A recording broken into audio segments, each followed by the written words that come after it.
If you haven't seen this week's episode of Star Trek Picard, Imposters, stop watching and watch that episode. After that, check out Sean Ferrick's reaction to that episode. And then come back here to talk about the bridging of a female character to motivate a male character.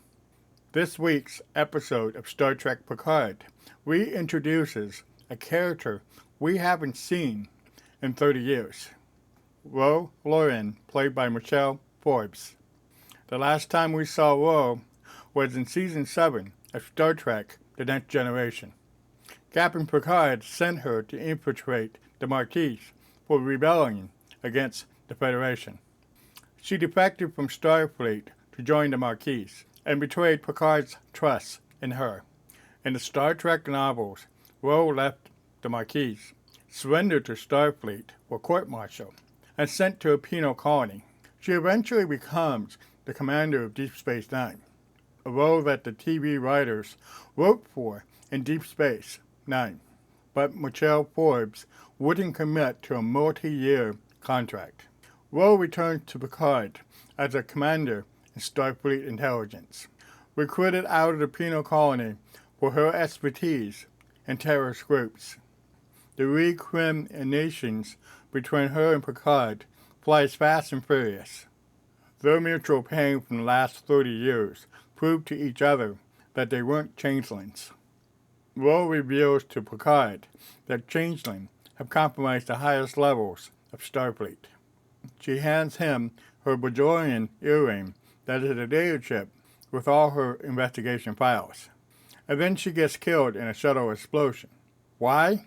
Her death convinces a skeptical Captain Shaw to order the Titan to flee from Starfleet. Sean Ferrick for Trek Culture has done a fantastic job at recapping each episode of Star Trek Picard. Although I'm confused to why he wore a Star Wars Mandalorian t-shirt for this episode. What the f***? Sean pointed out that Ro got fridged in this week's episode. Ro's sacrifice served to convince Captain Shaw that there was a changeling threat. That is the definition of fridging a female character. A female character is killed so that a male character will be convinced of the threat. Fridging never occurred to me while watching the episode. After watching the episode a few more times, it becomes obvious that Ro got fridged. If you're not familiar with fridging, it's a comic book trope. The death of a female character motivates the male character to do something heroic. Green Lantern being the first example when he finds his murdered girlfriend in the fridge. Female characters don't always have to die to get fridged in storyline.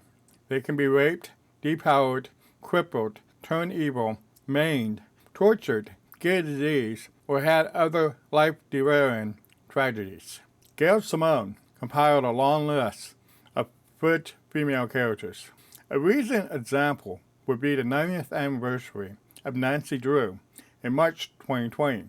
A new comic book series begins with Nancy Drew being dead on page 1.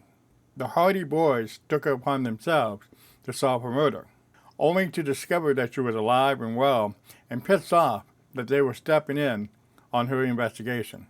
Anthony D. Cole, the writer, thought it would be a neat idea to have the Hardy Boys investigate Nancy Drew's death.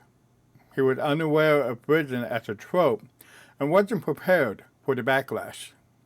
That's not how you celebrate a 90-year-old character, or a 30-year-old Star Trek character like Ro. I agree with Sean that it was a mistake to bring Ro back and then kill her off for one episode. Her character deserves a richer storyline. But for what we got in this episode, the resolution between Ro and Picard was perfect. Let me know what you think about fridging in Star Trek Picard in the comments below. Please like the video and subscribe to my channel if you haven't already. Click on the notification bell to see more videos like this. Thank you for watching.